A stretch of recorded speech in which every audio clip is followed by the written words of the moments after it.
Hello, my friends. I think we're live, and we are live with my very, very good friend, Cam Bagrie. And before we go any further, Cam, I just want to thank you for doing this every Sunday. You don't get paid to do it, clearly, and you're such a good guy. And I'm really grateful that you do this every Sunday. You're a bloody champ, mate. I enjoy it, right? Sit down, have a little bit of a natter, find out what's going on. Debate the good, the bad, and the rugby. Congratulations to those boys in the Hawke's Bay, though. Here we go. Ben, I'm live on an interview with Cam Bagrie, the Cam Bagrie, best economist in New Zealand. So keep the noise down. Thank you. And same with you, Banjo. Gee, what do you think of that test match last night? Woo, gee, interesting. Yeah. Australia come out to play, and all of a sudden the old Suncorp Stadium to them is a little bit like Eden Park to us. The fortress, so to speak. Just goes to show that you got to turn up from week to week with the right attitude, and it's all about execution. And Australia were the better team on the night, so hat tip to them. I'm telling you, I've been telling anybody that is prepared to listen, Dave Rennie, one of the best coaches in world rugby. He is fantastic, that guy. Actually, that blindside flank that got sent off old Swindon, boy, you look at some of the hits he put in, and he was really impressive early on. It was actually a shame that he got sent off, but the whole rule needs reviewed, in my opinion. But I'm not a rugby bloody expert. No, I think you're right. I think league generally has it right, don't they? They sort all this stuff out after the match. I mean, it was a bit of a shame. But I'm telling you, folks, this guy Dave Rennie, he's turned teams around, and to do that, you come off is it a 45? Was it 45-3, something like that, defeat, and to do that, pretty damn good. The 45-3 was a bit flattering, to be perfectly honest. Yeah, no, you're right. And then the All Blacks went in and they made a whole lot of changes to give a few people an opportunity. And I don't know, maybe that was a little bit disrespectful because Australia turned up on the night and they shoved a few players into different positions, and the stuff they tried, it worked. Yeah. Okay, let's get on to the US elections now. Anybody that follows me on Facebook for the last 4 years, knows my thoughts on the Trump White House, and it's really, and I'm interested in I'm getting at the economic side of things next, but from someone that is. I love US politics, and I've followed him. And actually, we booked Nigel Latter for a gig in Australia the other day. About 650 Aussies actually on the virtual call. And Nigel Latter turns around and says, "If you want to do something for your mental health, don't watch the news." He said, "I haven't watched the news for 5 years," and there's probably some truth in that. But I just think, whether he's done a lot for the economy or not, it's too polarizing. He's exhausted. He loves being the most talked about person in the world. And his bloody cronies and stupid bloody sons. I'm just so glad that it's over. And then you sit down today and you watch, and it's all orchestrated and scripted and all that kind of thing. But you actually listen to Biden and you listen to Harris and you go, okay, I don't know. From my perspective, it's like, great. Bit of hope, bit of kindness. That's cool. Now, my first question I want to ask you is that, read Trump before we go forward, is that a lot of people debate on whether or not, did he do a lot for the economy or not? Because I stuck that on Facebook the other day. I said, okay, well, let's agree that he did a good job on the economy. And all these people going, well, actually, if you have a look at these statistics, he didn't actually do that great a job for the economy. What's your sort of summary on how he performed on that front? Well, look, if you look at pre-COVID, in fact, even post-COVID, equity market was soaring, unemployment rate was low. Post-COVID, it's no longer low. He was, US exports are still going along okay. To be fair, he called China out in a few things. Yeah. And he was actually fair to call them out because there are a lot of simmering issues here. But I guess if I step back and think about, and there's a little bit of this in New Zealand as well, one of the long-term economic indicators that I look at is just the share of GDP that goes to business, corporations versus goes to workers, employees. Yep. And what we're seeing over 40 to 50 years in America is that the worker share has been slowly trending down. Your wages have not been keeping up with GDP. Now, at some stage, if people are going to start to kick back, you get this gap between the haves and the have-nots. And there's a little bit of that going on here in New Zealand as well, in regard to people feel alienated. We've got the housing market off to the races, but I just saw the news tonight, and yes, I watched it. So probably not good for my mental health, but the stories there about the demand for food, across a big part of New Zealand. So we've got a little bit of that disconnected. People are disenfranchised; they're kicking back as well. And as an economist, we try to get a little bit of equilibrium between what's called the economic side of the ledger and the social side of the ledger. And I think in America there's a personification where those two ledgers got completely screwed up. And what's going on now at the moment is that there's pretty huge expectation on Joe Biden to deliver. Now, the issue is that how you're going to deliver without screwing the economy up. And one of the things that needs to happen in America, in my view, is that the minimum wage needs to go up, and it needs to go up a long way. Now, how the hell you deliver on those sort of things is the $1 million question. Yeah. I mean, what do you think he will do differently to, say, Trump? Any thoughts on that? Well, it's interesting to see his speech. You talk about red states and blue states, and he said, no, we need United States. He also talked about getting America back respected around the globe. And America lost a fair bit of that respect. Now, to be fair, once again, I think Donald Trump was correct to call out some of the things that were actually going on with China. But if you step back and think about the big picture, we need America to be respected around the globe, and they've just lost that.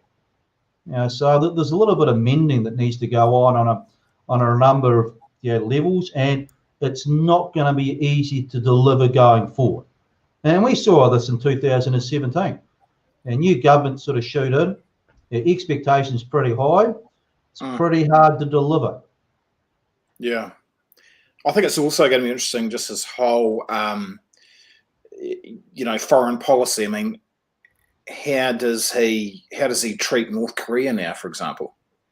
Because really what Trump has done, Trump's argument is, well, they haven't done any testing and they haven't done this and they haven't done that. But then, by the sounds of things, he's actually just let him carry on and also build his arsenal up a little bit further as well. I mean, and this is where it's going to be interesting, because I think Biden will be old school. He'll be very confrontational with North Korea and with Russia, I'm picking. I'm not what's that? I'm not a political expert in regard to the United States, but it's pretty clear he's going to have a different stance to Donald Trump, and perhaps a little bit of the old school people in America that got sort of pushed aside. Well, they're going to be pretty well champing at the bit to go back to some of the old school sort of ways. Well, are they going to work or not? That'll be the $1 million question. But it's going to be interesting to see what he does in regard to environmental based policy. These sort of things. Because the expectations are really big. Economic costs for the likes of America are pretty big as well. But, there is still a lot of money to be made, surely, in going that way into, the green economy, and isn't there? Oh, Exactly. Yeah. The problem is that those sort of transitions along the way, Yeah. because there is a net economic cost of Yes. becoming a lot more this clean, green economy. If there wasn't an economic cost, we would have done it a long time ago. Yeah, true. But facing up to the environmental reality, those what we call your negative externalities, pollution, these sort of things, it costs, right? Yeah. And the issue is who pays, and ultimately Yeah. the consumer pays down the track. Yes. And the issue is at some stages, is the consumer ultimately prepared to pay? But then you can also have a planet that you can still live on. But that's another story. It is it's the well. There's many now issues of our time, COVID, jobs, the environment. But look, we can't stand away from the blatantly obvious in regard to what needs to take place. But yeah, it is a very tough job to take people along for the ride, because Donald Trump had a great what he wanted to do in Washington was drain the swamp, all the lobbyists. And that's actually, I wasn't a fan of his, but I agreed with that. And we've got a little bit of that sort of stuff in New Zealand as well. Yeah, maybe he drained the swamp, but look who he took along with him. I mean, but anyway, that's another story. Some of those guys there's bloody look, Rudy Giuliani, whatever his name. Oh, can't. Well, the problem with lobbying is dominated by big business. Yeah. And small businesses don't actually get a fair shake or fair suck of the salve. Yeah. Lobbying needs to be a lot more directed with representation from small businesses as opposed to big businesses. Good point. Yeah. Well said. Okay, let's have your thoughts on how we're tracking at home here, the New Zealand economy. Are we doing that bad? Is it that bad as what people were kind of predicting? No, it's so much better than what anybody was anticipating, pre-COVID or even 2 to 3 months ago. The New Zealand economy has bounced back out of lockdown 1, even lockdown 2, really well. Is there still stress, still problems across the economy, hospitality, tourism? The answer is hell yes. But the positives are absolutely swamping the negatives at the moment. So, even if I have a look at indicators such as your job seeker benefit numbers, have tracked down in the past couple of weeks. Now, to be fair, I think part of that is because people are being redeployed into these training programs that the government has sort of launched, but that's still, using policy to avert a big social challenge in regard to a consistent rise in unemployment. The unemployment the other day was up, but it was 5.3%. You got to remember, they were saying 10% at one stage, weren't they? Yeah, but look, I think part of what's going on is that people they front loaded when all the bad news was going to hit. Yeah. They thought, it's a 6-month story. It was always going to be a 2 to 3 year story. And really sort of sat, and it's like, it looks like, we've got COVID running around again, a couple of cases. So we'll monitor those numbers in the next couple of days. But right here and now, the New Zealand economy is in a remarkably good space compared to what we're expecting. The building consent numbers that came out the other day were absolutely phenomenal. The migration numbers have collapsed. Now, building consents, the appetite to build a house out there is still really strong. So we've got these real strong simmerings that are coming through, but we still know the points of vulnerability. Tourism, the hit's only now just starting because the foreign tourists are not turning up. So that's the November, December, January, February, March story. We're starting to see some of our commodity prices start to come under a bit of pressure. The price of lamb rack, steak at the supermarket started to come down, which is a bit of an idea. Gives us a bit of an idea that the foreigners are not buying. Supply is now a big issue. The ability to pick the courgettes, pick the fruit. And that's something to keep an eye on in the next sort of 6 to 9 months, because we've needed the imported, the people coming in the country to pick the stuff. Good point. Okay, negative interest rates.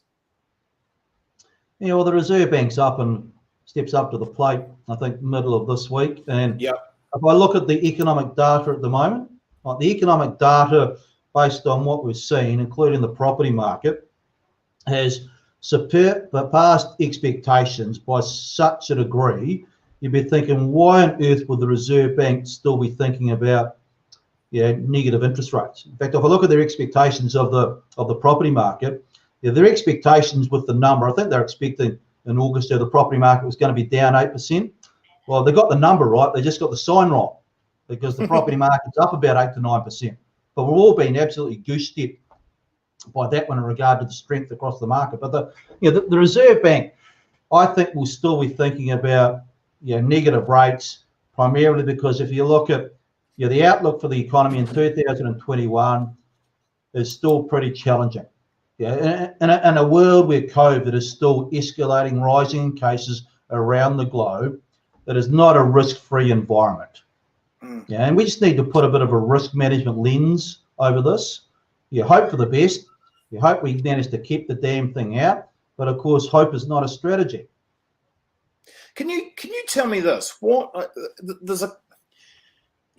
Here are a couple of really basic questions that people probably already know the answers to, but I'm going to ask them anyway. So I know that my parents, they talk about, in their lifetime where they had, and I've got friends who've experienced this as well, where they had interest rates of, say, 20%, 18, 20% maybe, in the 70s, say.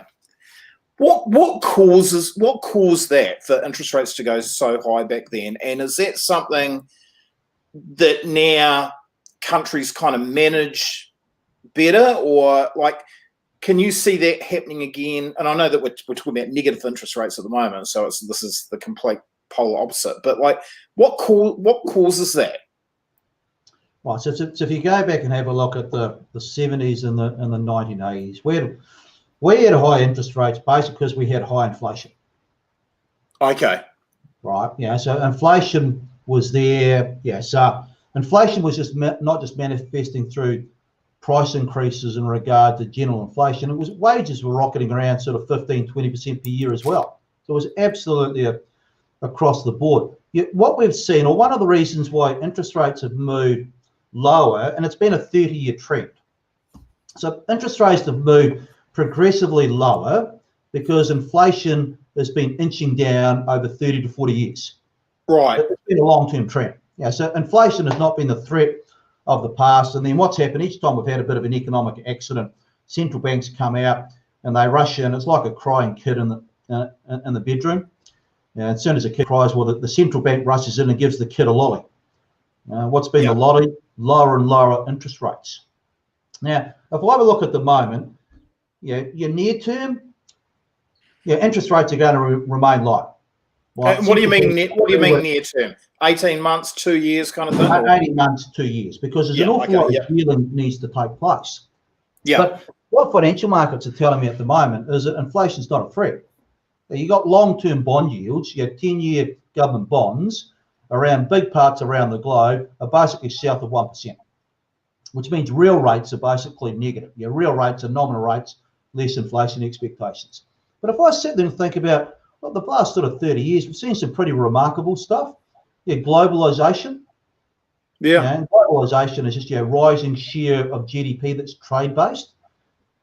Global trade peaked in about 2009, and it's been stable, flatlining until 2019, and now it's started to come back down. People are starting to shift stuff onshore. Is that going to be as cheap, cost-effective? I think the answer is no. For the past 40 to 50 years, we've seen workers' share of GDP has gone down. If you think about New Zealand. Okay, let me ask, sorry for interrupting. Let me ask this then. You've got COVID running rampant in the UK and the US. Okay, there's a couple cases, reported again today in New Zealand, but we've pretty much got it under control. So why would our interest rates be going down lower than compared to them, say? It's one of those oxymorons because the way we normally think about financial markets is that the worse your economy is, the lower your interest rates are going to need to be to support it. But if I have a look at market pricing at the moment, it's got the official cash rate priced to be lower in New Zealand in 6 months' time than the United Kingdom, Australia, and the United States.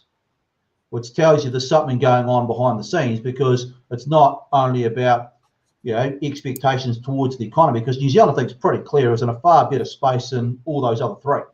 Yeah. And a lot of it, I think, is just, yeah, the central bank. Yeah, the central bank in New Zealand is prepared to take out a far bigger insurance policy to make sure that the economy is going to be supported going forward. The problem is that that insurance policy is not costly. Sorry, mate. The dog. Well, there we go. There's the music to start things off. I'll mute the mic while you carry on. Yeah, but what the Reserve Bank is doing, look, if you put it through a risk management framework, like, where are all the risks at the moment? There is a risk that the economy fires up on the other side. But is that the dominant risk? The answer is no. The dominant risk is in a world where COVID is accelerating around the globe, at some stage, we take additional hits. So what do you do with the central bank? You basically think, well, least regrets, so I'll take out a little bit more of an insurance policy. Now, that is one strategy. Yeah, other central banks, such as the Reserve Bank of Australia, you know, earlier on last week, yeah, they closed down the idea of negative rates. They were not keen at all.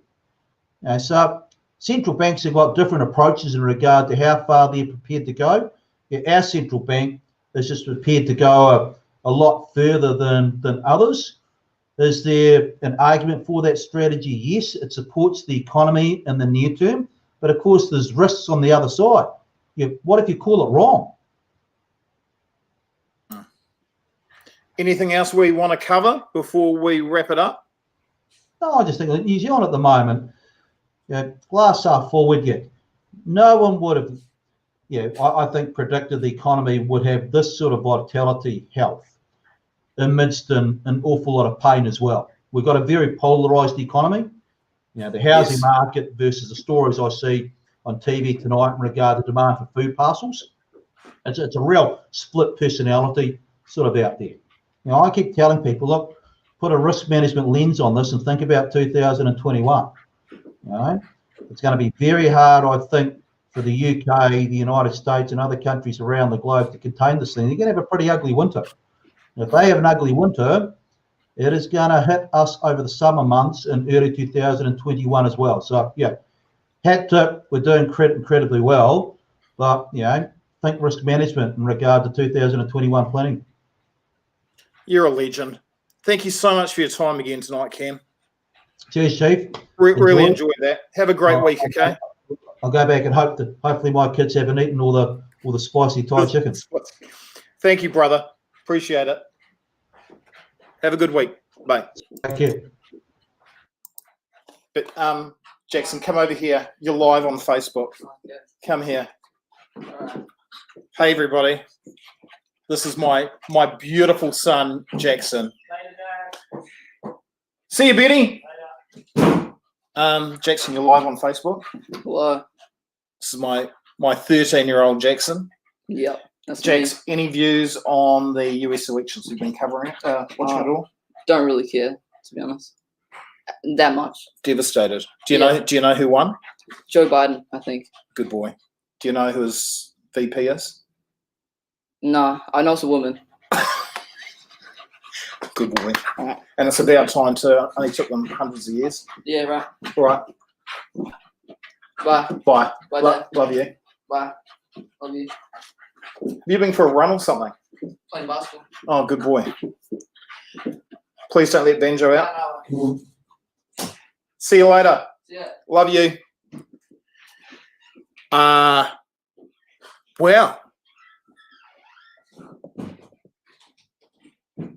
It's been a great day today.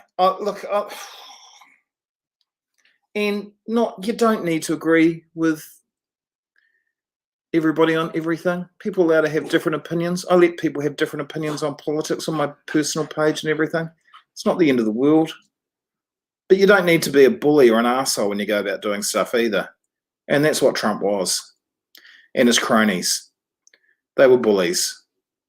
And they wanted to take away other people's rights. And so you can sprout all you want about whether he's done this or done that, but the world needs good people. The world needs compassionate people. The The world needs kind people. The world does not need bullies. Oh, gee, it's all on here. One of my sons arrives. One of my sons leaves. Banjo wants to go out. Have a great week. Keep positive. Keep positive. Work hard. You got to work hard. Get up a little bit earlier. Be healthy. Think positive. Don't watch too much of the news. I watch way too much of the news. Way too much. But you know what? Today was a damn good news day. We like that. That Kamala Harris. And this is my little dedication to Kamala. If you haven't noticed, look at that. Whoever did that's clever. Not me for putting it up there, but whoever created it. I really like that. It's like, what do you think when you see that? Sort of like, right. I knew I'd get here. Even when I was a little girl, I knew I'd get here. I'll be president soon. Another 4 years. Right. Let's bloody sort out all this nonsense that these cowboys have been up to for the last 4 years. Let's go and sort this crap out. It's time to get to work. Yeah. Oh, she was great. God. Fantastic. Fantastic. All right, guys. Have a great week. Have a great week.